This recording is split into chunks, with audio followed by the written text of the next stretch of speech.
Existe una máxima en la guerra que Napoleón Bonaparte, el hombre que había rediseñado el mapa de Europa con la punta de su espada, creyó poder ignorar.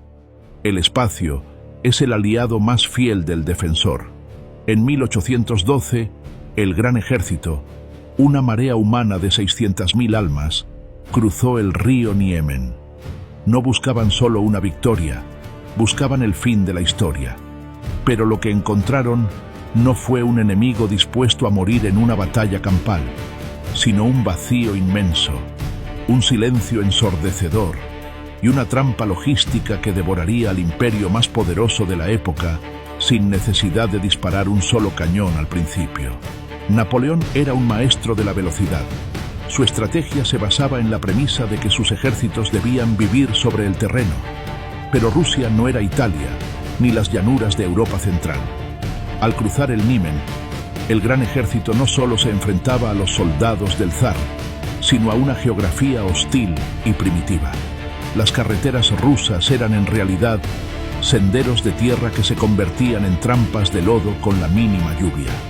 Imaginen 600.000 hombres, miles de caballos y pesados cañones tratando de avanzar por un terreno que se tragaba las ruedas de los carros.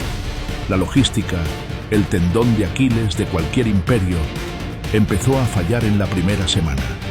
La táctica rusa de tierra quemada fue el golpe maestro. No solo retrocedían, destruían todo a su paso.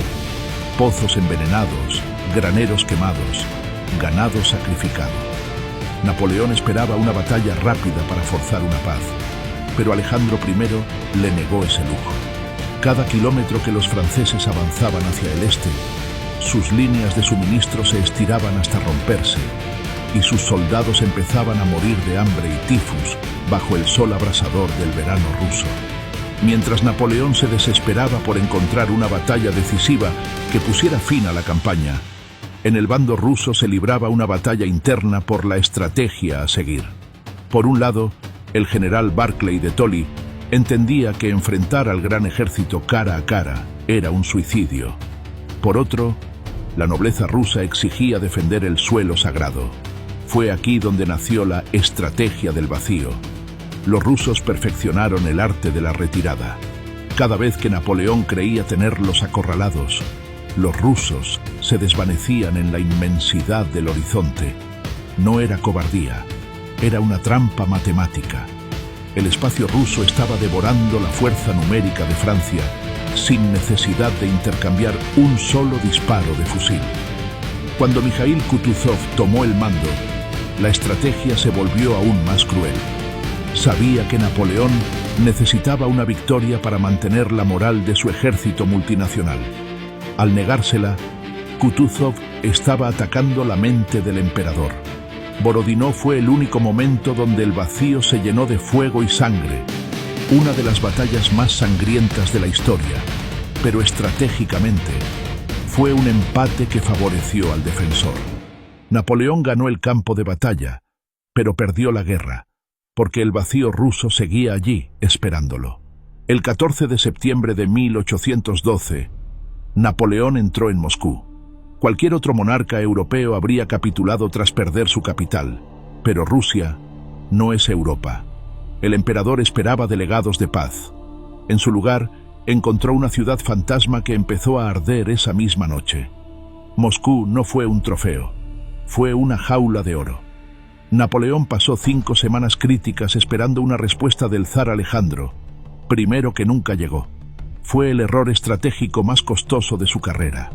Mientras el emperador se perdía en la burocracia de una ciudad en ruinas, el clima empezaba a cambiar y las guerrillas rusas, campesinos y cosacos, cortaban las últimas rutas de suministro. Moscú se convirtió en un espejismo que ocultaba la realidad. El gran ejército ya estaba muerto, solo que aún no lo sabía.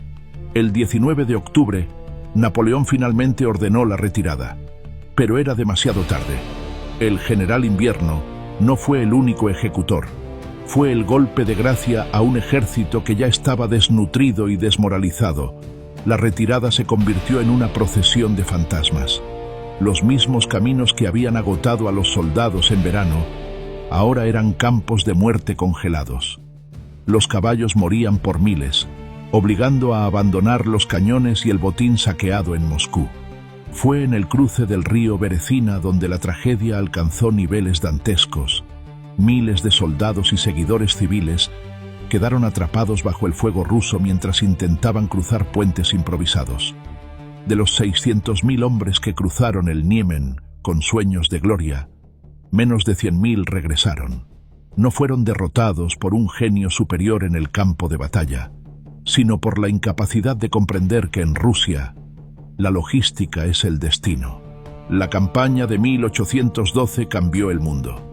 Demostró que incluso el genio militar más brillante de la historia es esclavo de las leyes de la física y la distancia. Napoleón perdió su imperio en las estepas rusas porque olvidó que la guerra no es solo ganar batallas, sino ser capaz de alimentar a quienes las luchan. Una lección que otros imperios ignorarían en el futuro, cometiendo exactamente el mismo error.